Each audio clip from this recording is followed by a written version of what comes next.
पक्षचिन्ह राजकीय पक्षाचं की विधिमंडळ पक्षाचं हाच खरा प्रश्न आहे। शिवसेना सुनावणी दरम्यान सुप्रीम कोर्टाचा रोकडा सवाल। उद्या दुपारी पुन्हा होणार सुनावणी।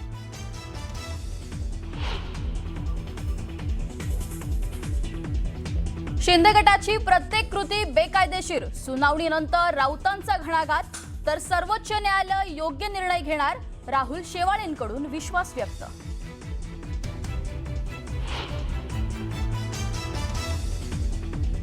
काँग्रेसच्या दिलगिरीनंतरही राष्ट्रवादीचा आक्रमक पवित्रा, हर्षवर्धन सपकाळांना राज्यात फिरू देणार नाही, राष्ट्रवादी नेत्यांचा इशारा। गुंगी गुडियाचा वाद काही थांबेना।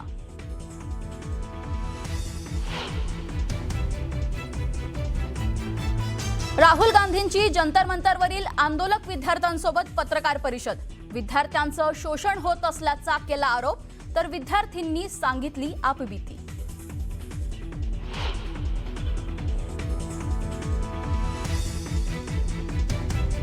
खासदार बजरंग सोनवणेंच्या मुलाला अटक करा, अन्यथा आत्महत्या करू, विलास घुलेच्या कुटुंबियांचा इशारा। विलासच्या आईसह कुटुंबाचं जिल्हाधिकारी कार्यालयासमोर आमरण उपोषण।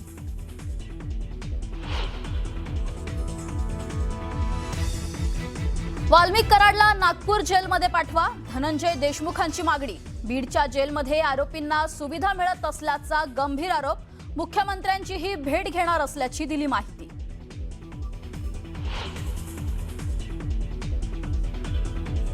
तुकाराम मुंडेंच्या सावजी मटणावरील वक्तव्यानंतर नागपुरात हलबा समाज बांधव आक्रमक, तर मी वैयक्तिक अनुभव सांगितला, माफी मागण्याचा प्रश्नच नाही, तुकाराम मुंडेंनी स्पष्ट केली भूमिका।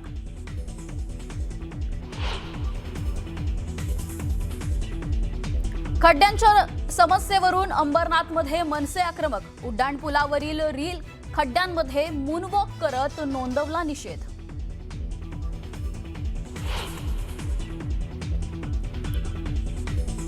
अमरावतीतला सावर्डीजवळ भरधाव ट्रक महामार्गावरील उभ्या ट्रकला धडक, अपघातात ट्रक चालकासह तिघांचा मृत्यू, 3 गंभीर जखमी, रस्त्यावरील खड्डे बुजवण्याच्या कामावेळी अपघात।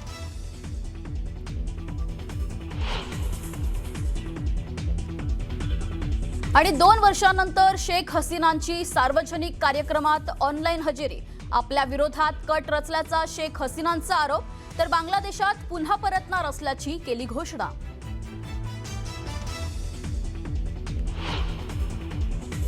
शिवसेना कुणाची आणि धनुष्यबाण कुणाला मिळणार, या महाराष्ट्राच्या राजकारणाला कलाटणी देणाऱ्या ऐतिहासिक सत्ता संघर्षावर सुप्रीम कोर्टात अत्यंत महत्त्वाची सुनावणी पार पडली। या प्रकरणाची सुनावणी उद्या दुपारी 2 वाजता पुन्हा होणार आहे।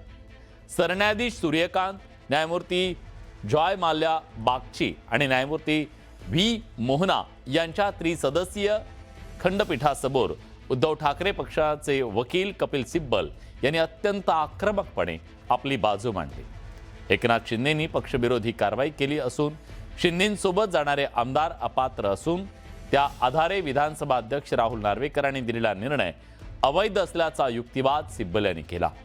जून 2022ला विधान परिषद निवडणुकीत क्रॉस वोटिंग आणि त्यानंतर सुरत, गुवाहाटीला शिंदेंसोबत काही आमदार गेले, हा केवळ योगायोग नसल्याचं सिब्बल म्हणाले।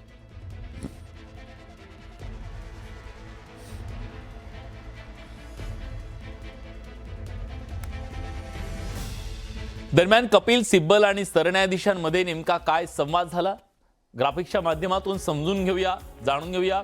विधिमंडळ पक्षाचे सदस्य राजकीय नेता कसा निवडू शकतात, असा सवाल सरन्यायाधीशांनी उपस्थित केला। न्यायाधीश म्हणाले की पक्ष निर्णय राजकीय पक्षाने घ्यायचा असतो, विधिमंडळ पक्षाने नाही।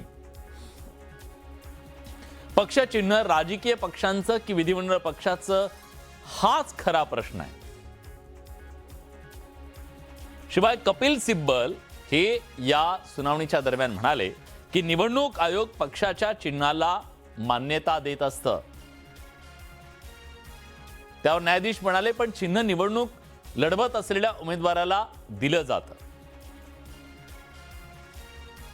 शिवाय पक्ष निर्णय राजकीय पक्षाने घ्यायचा असतो, विधिमंडळ पक्षाने नाही, असंही न्यायाधीश म्हणाले।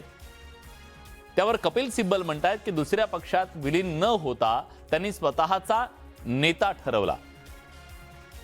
पक्षविरोधी कारवायांबद्दल निवडणूक आयोगाला कळवलं होतं असंही कपिल सिब्बल म्हणाले. नार्वेकरांची अध्यक्षपदी निवड होताच त्यांनी शिंदेंच्या गटाला मान्यता दिली, हेही कपिल सिब्बल यांनी न्यायालयाच्या निदर्शनास आणून दिलं. शिवाय कपिल सिब्बल म्हणाले की नव्या सरकारचा पायाच अवैध तरी त्यांनी कार्यकाळ पूर्ण केला.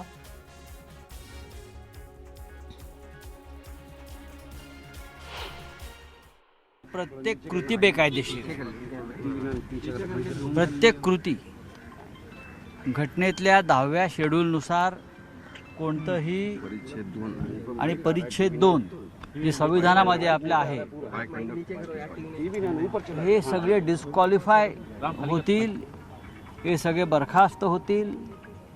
शिवसेनेचं चिन्ह आणि मूळ शिवसेना ही त्यांच्याकडे अत्यंत बेकायदेशीरपणे सोपवलेली आहे. कोणताही नियम, कोणताही कायदा आणि कोणतंही संविधानातलं कोणत्याही सेक्शननुसार काम झालं नाही, हे आज कपिल सिब्बल यांनी मुख्य न्यायाधीशांच्या पीठापुढे मांडले. त्यांनी जो आज युक्तिवाद केला त्या युक्तिवादाला प्रत्युत्तर आमच्या सगळ्या सिनियर लॉयरच्या माध्यमातून देण्यात येईल, कारण त्यांनी खऱ्या अर्थाने खोटी बाजू ही न्यायालयासमोर मांडलेली आहे. जे काही त्यांनी मुद्दे मांडलेले आहेत त्यात काही बेस नाही आहे. जी खरी बाजू आहे ती बाजू आमच्या सिनियर लॉयरच्या माध्यमातून माननीय न्यायालयासमोर मांडली जाईल. यानंतर एक अत्यंत महत्त्वाची बातमी. भिवंडीतील इमारत दुर्घटनेनंतर मुंबईतील धोकादायक इमारतींचा प्रश्न पुन्हा ऐरणीवर आलाय. दादरमधील खांडके बिल्डिंग ही C1 श्रेणीतील धोकादायक इमारत काही वर्षांपूर्वीच रिकामी करण्यात आली, मात्र तिचं पाडकाम अद्याप झालं नाही. आजूबाजूला वस्ती आणि इतर इमारती असल्यामुळे ही इमारत कोसळल्यास मोठी जीवितहानी होण्याची भीती व्यक्त केली जाते. इमारतीचं पाडकाम मुद्दाम रखडवलं जात असल्याचं देखील रहिवाशांचं मत आहे. भिवंडीमध्ये एक इमारत कोसळली आणि त्यानंतर अनेक धोकादायक इमारतींचा प्रश्न हा पुन्हा एकदा ऐरणीवरती आला. खरं तर मुंबईमध्ये अशा अनेक C1 कॅटेगरीच्या इमारती आहेत, अर्थात त्या धोकादायक आहेत. काही इमारती ज्या आहेत त्या रिकामी केलेल्या आहेत, मात्र त्याचं पाडकाम जे आहे अजून सुरू झालेलं नाही आहे, पाडकाम पूर्ण झालेलं नाही आहे. त्याच्यामुळे धोका हा कायम असतो. अशीच एक इमारत आहे आणि इमारतीच्या शेजारी मी उभा आहे. मी सध्या मुंबईच्या दादर भागामध्ये आणि माझ्या उजव्या बाजूला तुम्ही पाहताय ही आहे प्रसिद्ध अशी खांडके बिल्डिंग. खूप जुनी ही बिल्डिंग आहे. C1 कॅटेगरीची बिल्डिंग होती. ती बिल्डिंग गेल्या अनेक वर्षांपासून रिकामी देखील करण्यात आलेली आहे, मात्र तिचं पाडकाम कुठेही पूर्ण झालेलं नाही. आपण पाहतोय की पूर्ण बिल्डिंगला भिंतींवरती मोठमोठे क्रॅक्स गेलेले आहेत, तडे गेलेले आहेत. झाडं त्या इमारतींच्या भिंती आहेत त्यांच्यावरती लागून आहेत. आपण हे जर इकडचं पाहिलं, मी आमच्या विजयना रिक्वेस्ट इकडचं दाखवायला, इमारतीची भिंत आहे आणि भिंतीला लागून हे झाड आहे. त्याच्यामुळे अर्थात ही भिंत या झाडामुळे किती कमकुवत झाली असेल हे दृश्यांमध्ये तुम्हाला कळतंय. संपूर्ण भिंत जी आहे इमारतीची, तर पूर्ण इमारतीवरती असं वाटतं हा डोंगर आहे. त्याचं कारण म्हणजे झाडं आलेली आहेत, झाडाझुडपांनी पूर्ण इमारत जी आहे ती कव्हर करण्यात आलेली आहे, कव्हर झालेली आहे खरं तर. आणि कुठेतरी धोका जो आहे तो आणखी गडद झालेला आहे.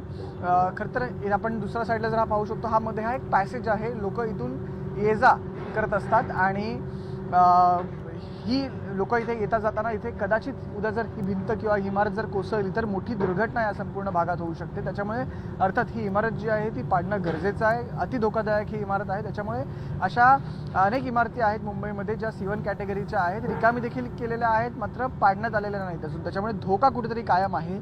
भिवंडीच्या घटनेनंतर प्रशासन यातून काही शिकतं आहे का त्या घटनेमध्ये, त्या घटनेनंतर, त्या घटनेमधून, हे पाहणं खूप जास्त महत्त्वाचं आहे. आणि त्यानंतर अशा ज्या इमारती आहेत, मुंबई असेल किंवा दादर असेल, दादर माहीम भागातल्या अशा काही इमारती आहेत, त्याचं पाडकाम आता होतं आहे का हे पाहणं खूप जास्त महत्त्वाचं ठरणार आहे. सुधीर यांच्यासह मी संकेत वराड, न्यूज 18 मराठी, दादर.